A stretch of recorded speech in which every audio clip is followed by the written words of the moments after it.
Era joven, hermosa y tenía todo por delante.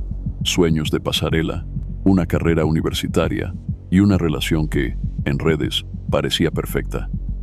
Pero una madrugada de agosto, todo terminó. Su cuerpo fue hallado en condiciones que estremecieron a un país entero, y lo más inquietante, nadie sabe con certeza qué pasó esa noche. ¿Fue un crimen pasional? Quédate hasta el final, porque esta historia podría salvarte de confiar en la persona equivocada.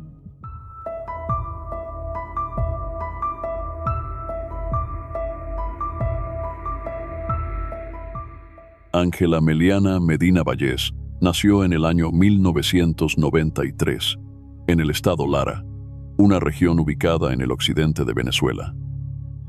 Desde muy temprana edad, mostró un gran interés por el mundo de la belleza, comenzando a participar en concursos locales y más adelante en certámenes de mayor nivel.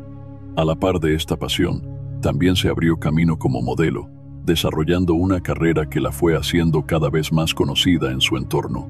En cada competencia en la que participaba, Ángela destacaba no solo por su apariencia física, sino también por su carisma y seguridad, lo que le permitió obtener varios reconocimientos importantes. En su camino por la industria del entretenimiento, Ángela también llegó a tener participación en la televisión. Uno de sus logros fue formar parte del concurso Chica HTV, un certamen organizado por el canal de televisión del mismo nombre. El objetivo de este evento era encontrar una joven que se convirtiera en imagen y representante del canal, lo cual le dio a Ángela una mayor visibilidad en los medios. Sin dejar de lado su formación académica, Ángela tomó la decisión de estudiar Derecho en la universidad. Durante su tiempo como estudiante, no abandonó su faceta como modelo. De hecho, también en ese entorno fue reconocida por su belleza y elegancia, ganando el certamen de belleza que organizaba la propia casa de estudios. Su mayor sueño, sin embargo, era llegar a competir en el Miss Venezuela, el certamen de belleza más importante del país. Para ello, se estaba preparando con mucha dedicación y había fijado como meta presentarse en la edición del año 2014. Pero en 2013, un año antes de su anhelada participación, su vida tomó un giro inesperado. Con 22 años de edad, Ángela comenzó una relación sentimental con un joven llamado David Emiliano Ramírez, quien también tenía 22 años y era cantante. David era oriundo de Caracas, la capital del país, y ambos se conocieron por medio de las redes sociales. Su vínculo comenzó de manera virtual, sin que se conocieran en persona al inicio. Sin embargo, tras varios meses de conversación constante y aparente conexión emocional, David tomó la decisión de viajar hasta Lara para encontrarse con Ángela. Una vez allí, se mudó a vivir con ella. La pareja se estableció en la casa de la madre de Ángela, compartiendo la misma habitación donde Ángela había crecido. En apariencia, todo iba bien, según la madre de la joven. Jamás los vio discutir delante de ella. En redes sociales, ambos se mostraban como una pareja muy unida, publicando fotos juntos con frecuencia y dedicándose mensajes cariñosos. Todo indicaba que Ángela estaba viviendo una etapa feliz de su vida. Tenía una carrera universitaria en marcha, una relación estable y seguía siendo una joven admirada y exitosa. Pero esa imagen positiva estaba a punto de desmoronarse. El 6 de agosto de 2014, como de costumbre, David salió de la casa que compartía con Ángela y su madre. Unas horas después, comenzó a enviarle mensajes de texto a su suegra, preguntándole si Ángela había dormido en su habitación esa noche, ya que no había regresado a dormir en la habitación que ambos compartían. Ante esa pregunta, la madre de Ángela respondió sorprendida y preocupada, diciéndole que no había visto a su hija en toda la noche, ni tampoco en la mañana. Es importante mencionar un detalle clave en este punto. La madre de Ángela tenía la costumbre de tomar medicamentos para dormir, y no eran pastillas comunes, sino fármacos bastante fuertes, con un efecto sedante intenso. Ella misma explicó posteriormente que cada vez que tomaba esas pastillas caía en un sueño profundo, del cual no se despertaba hasta el día siguiente, sin escuchar absolutamente nada durante la noche. Por esta razón, cuando David le escribió preguntando si Ángela había dormido con ella, surgió la posibilidad de que tal vez la joven sí hubiera entrado a la habitación sin que su madre lo notara. Sin embargo, al intentar comunicarse directamente con Ángela, la preocupación empezó a crecer. La llamaron varias veces por teléfono, pero no obtuvieron ninguna respuesta. El silencio de Ángela, que normalmente no era así, comenzó a alarmar seriamente a su madre. Ante la falta de noticias, la mujer empezó a contactar a varias amigas de su hija, esperando que alguna tuviera información sobre su paradero. Fue entonces cuando una de las mejores amigas de Ángela, con la voz cargada de angustia, fue quien le dio a David una noticia terrible y completamente inesperada. Ángela había sido encontrada muerta. El cuerpo de la joven fue hallado en condiciones muy perturbadoras. Estaba semidesnuda, únicamente llevaba puestos unos jeans de mezclilla color azul y unas sandalias. Junto al cadáver se encontró una cartera, y dentro de ella estaba el carnet universitario de Ángela, lo cual permitió que las autoridades la identificaran rápidamente. Los forenses realizaron el examen correspondiente y determinaron que la causa de la muerte había sido estrangulamiento. El cuerpo también presentaba quemaduras, específicamente en el rostro, las piernas y los genitales, lo que indicaba que alguien había intentado prenderle fuego, probablemente en un intento desesperado por eliminar evidencia del crimen. A pesar de la brutalidad del ataque, el informe forense aclaró que no se encontraron signos de abuso sexual o violación.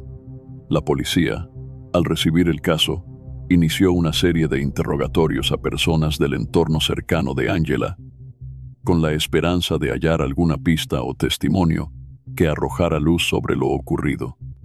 Sin embargo, las primeras horas de investigación no dieron ningún resultado concluyente. La hipótesis inicial que manejaron los investigadores fue que se trataba de un crimen pasional, dada la naturaleza personal y violenta del acto. Fue confirmado que el cuerpo de la joven fue hallado sin signos vitales a un lado de una carretera y mostraba claros indicios de haber sido estrangulada antes de que intentaran quemarla. Con el paso de las horas y la falta de un sospechoso claro, la incertidumbre se fue apoderando de la familia de Ángela. Nadie entendía quién podría haberle hecho algo tan atroz. Fue el padre de la joven quien, al notar la falta de avances en el caso, decidió prestar más atención a las personas que rodeaban a su hija.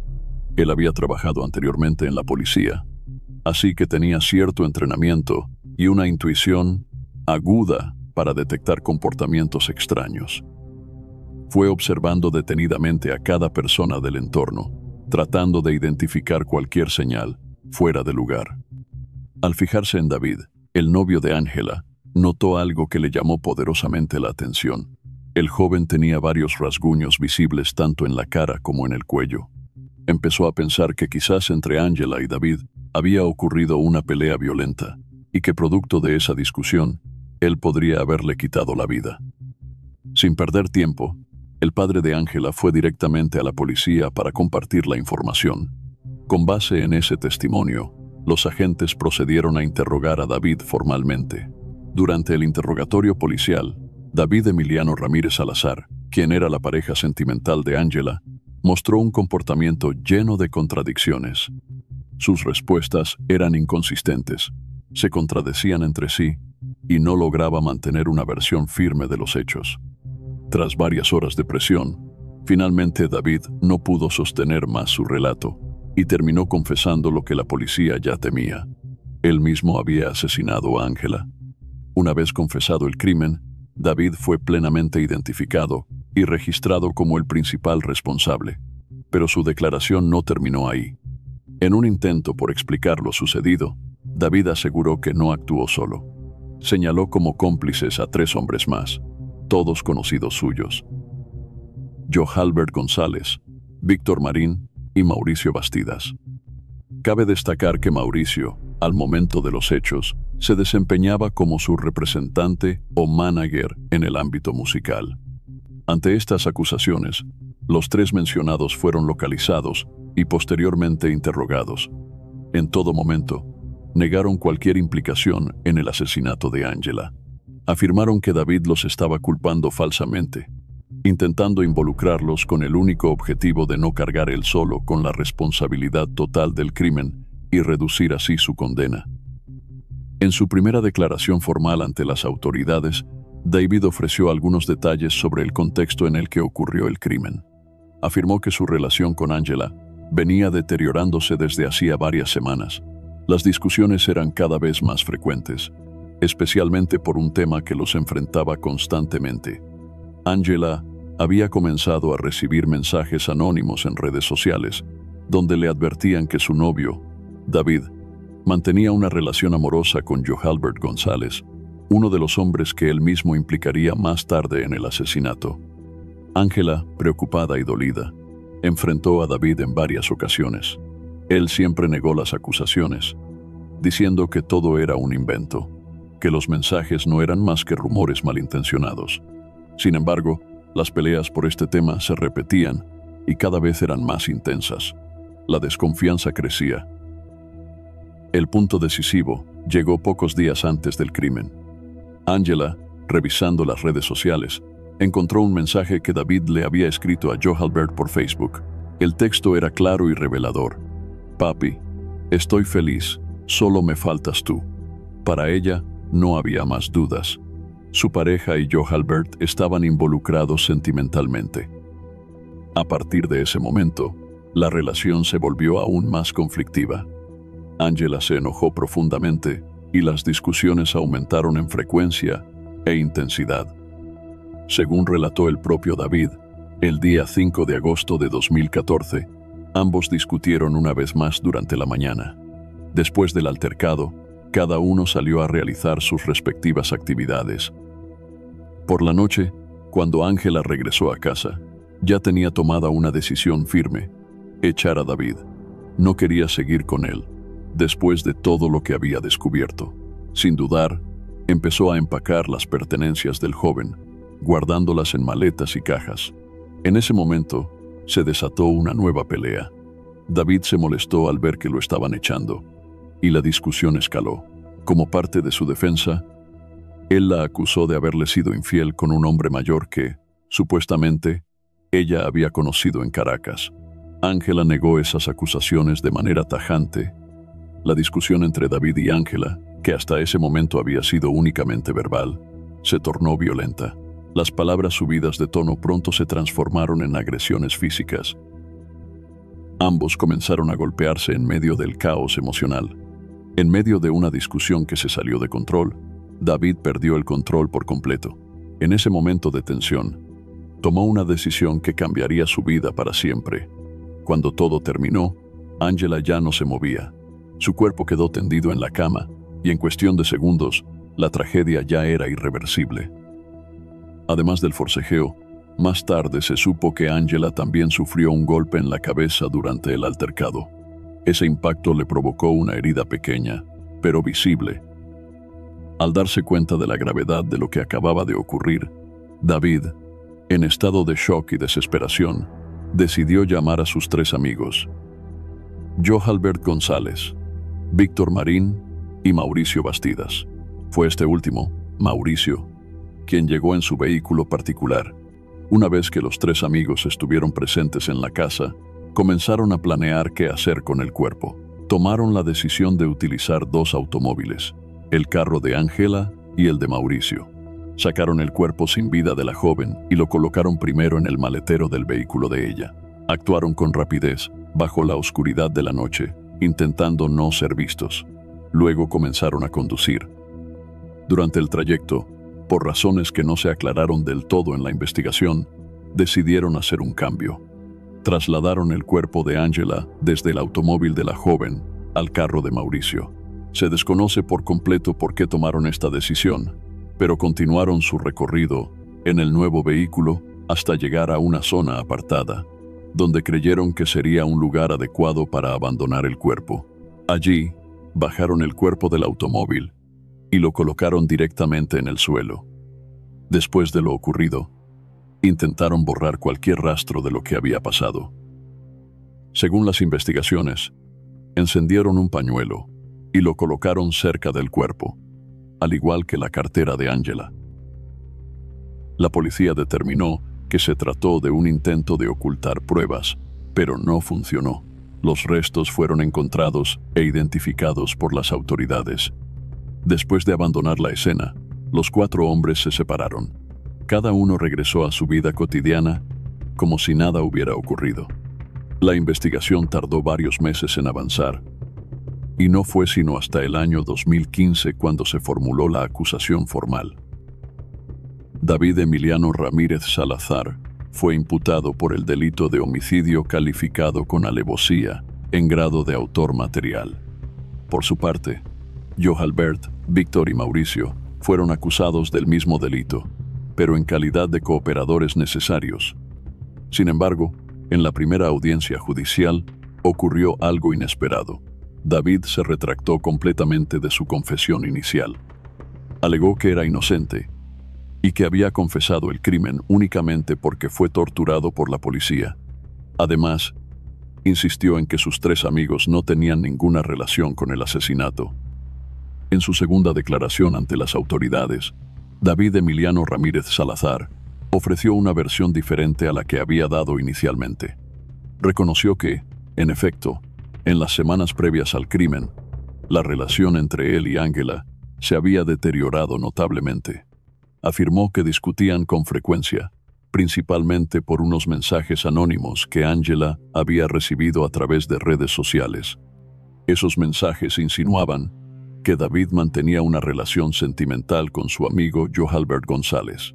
Sin embargo, a diferencia de lo que declaró anteriormente, en esta ocasión, David negó tajantemente que entre él y Johalbert existiera algún vínculo romántico. Rechazó por completo esa acusación y ya no mencionó el mensaje que, según había dicho antes, Ángela encontró en su cuenta de Facebook.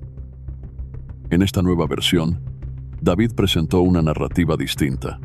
Dijo que la relación con Ángela venía en picada, que las discusiones se hacían cada vez más frecuentes y cargadas de tensión. Ambos, según él, sabían que la situación era insostenible, aunque nunca llegaron a hablarlo formalmente.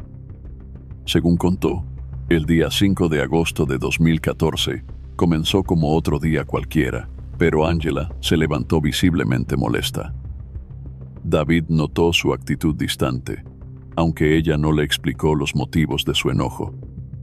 Durante el día, David intentó comunicarse con ella.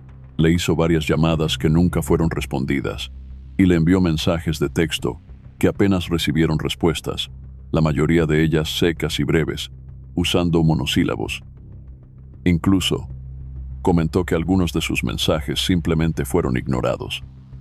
Pese a esa frialdad, David mantenía la esperanza de que al reencontrarse por la noche en casa, podrían hablar con más calma y tratar de solucionar las cosas.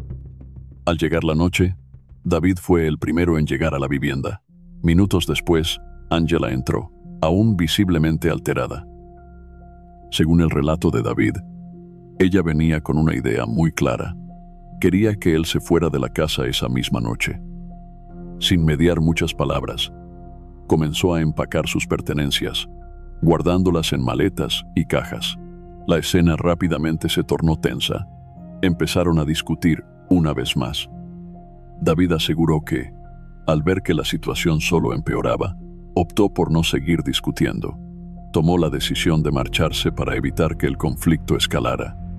Antes de irse, según él, Ángela le dijo que lo mejor era que se tomaran un tiempo separados. Le pidió que se fuera a reflexionar por unos días, aunque dejó abierta la posibilidad de mantener el contacto y quizás, más adelante, retomar la relación. En ese momento, David también mencionó que le reclamó a Ángela por un supuesto hombre mayor que ella habría conocido en Caracas. Él sospechaba que entre ambos había algo más que una simple amistad. Más tarde, algunas amigas de Ángela confirmarían que sí hubo una relación con ese hombre, pero aclararon que había ocurrido antes de que comenzara su noviazgo con David. David concluyó su declaración afirmando que, Tras dejar la casa esa noche, no volvió a ver a Angela. Dijo que no supo nada más de ella hasta la madrugada siguiente, cuando recibió la terrible noticia de que su cuerpo había sido encontrado sin vida. Tiempo después, ya estando en prisión, David Emiliano Ramírez Salazar decidió ampliar su versión de los hechos, escribiendo una carta desde la cárcel. En ella ofrecía una cronología minuciosa de lo que, según él, había hecho la noche del asesinato. Describía paso a paso sus movimientos, con la intención de demostrar su inocencia. Sin embargo, su coartada presentaba un problema fundamental. Los únicos que podían respaldar su versión eran los mismos 3 amigos implicados en el caso, que también estaban encarcelados por el mismo crimen. Esto debilitaba seriamente su defensa, ya que resultaba evidente que ninguno de ellos podía ser considerado testigo imparcial. A pesar de lo endeble de esta estrategia, su abogado defensor lo apoyó en todo momento. Incluso llegó a declarar públicamente que las investigaciones apenas comenzaban y que aún saldría a la luz evidencia de valor criminalístico que demostraría, según él, la inocencia total de su cliente. Afirmó también que si se comprobaba la inocencia de David, eso automáticamente implicaría la absolución de los otros 3 acusados, ya que toda la teoría del caso se caería. Con esta línea de defensa, el proceso judicial se alargó mucho más de lo esperado. La defensa presentó múltiples recursos legales que buscaron frenar el avance del juicio, retrasar audiencias y cuestionar la validez de las pruebas, lo cual complicó aún más el trabajo del tribunal. Durante la etapa de recolección de evidencias, los investigadores lograron presentar elementos clave. Uno de ellos fue la tarjeta de crédito de Angela, que fue encontrada en el domicilio de Johalbert González, uno de los 3 amigos implicados por David. Además, también se encontraron rastros de sangre en la habitación que Angela compartía con David, lo cual reforzaba la hipótesis de que el crimen ocurrió allí y que el responsable estuvo directamente en contacto con el cuerpo. El juicio se volvió complejo y extenso. Los constantes recursos presentados por la defensa mantuvieron el proceso paralizado durante años. No fue sino hasta febrero del año 2021 cuando finalmente se dictó una sentencia firme contra David. Fue declarado culpable del asesinato de Angela y condenado a 29 años de prisión. Sin embargo, el juicio contra los otros 3 acusados aún no había concluido en ese momento, y hasta ahora siguen a la espera de una decisión definitiva. Para la familia de Angela, la condena representó un paso importante, aunque tardío. Tuvieron que pasar muchos años de espera y desgaste emocional para que al menos uno de los responsables terminara tras las rejas. Para muchos, sin embargo, la pena de 29 años fue insuficiente en comparación con la brutalidad del crimen y el sufrimiento causado. Hasta el día de hoy, sigue sin conocerse con certeza todo lo que ocurrió esa noche en la habitación de Angela y David. La única persona que tal vez pudo haber escuchado algo fue la madre de Angela, pero debido al efecto de las pastillas para dormir que había tomado, su testimonio no pudo aportar información clave al caso. Lo único que se sabe con total certeza es que Angela fue asesinada. Una joven llena de sueños, metas y esperanzas fue brutalmente arrebatada de este mundo. Y el proceso judicial para esclarecer los hechos ha sido largo, doloroso y muy complejo. Ahora solo queda esperar qué decisión tomarán las autoridades respecto a los otros 3 implicados, si serán absueltos, si se les declarará coautores o si finalmente recibirán su respectiva condena. Pero por cómo avanza la situación, todo indica que podrían pasar todavía varios años más antes de que el caso llegue a su cierre definitivo. El asesinato de Ángela Meliana Medina Valles fue un crimen atroz marcado por la violencia, los celos, la manipulación y la falta de empatía. La investigación se vio entorpecida por contradicciones, cambios de versión, recursos legales y retrasos prolongados, lo cual prolongó el sufrimiento de la familia de la víctima. Aunque se logró una condena contra el autor principal, la justicia aún no ha sido completa, ya que los demás implicados siguen sin sentencia. El caso refleja no solo la brutalidad del acto, sino también las fallas del sistema judicial para actuar con mayor celeridad y firmeza en crímenes de esta naturaleza. Este caso deja una lección profunda sobre la importancia de reconocer las señales de relaciones tóxicas y violentas a tiempo. La violencia de género no siempre comienza con agresiones físicas. Muchas veces se manifiesta primero en el control emocional, los celos enfermizos y la manipulación. Además, muestra la necesidad urgente de fortalecer los mecanismos de protección para las mujeres, así como mejorar el funcionamiento del sistema judicial para garantizar una justicia rápida, efectiva y ejemplar. ¿Qué crees que se debería hacer para evitar que algo así vuelva a pasar? ¿Piensas que los otros 3 implicados también deberían ser condenados? ¿Qué te dejó este caso como reflexión personal? Queremos saber tu opinión. Te leemos en los comentarios.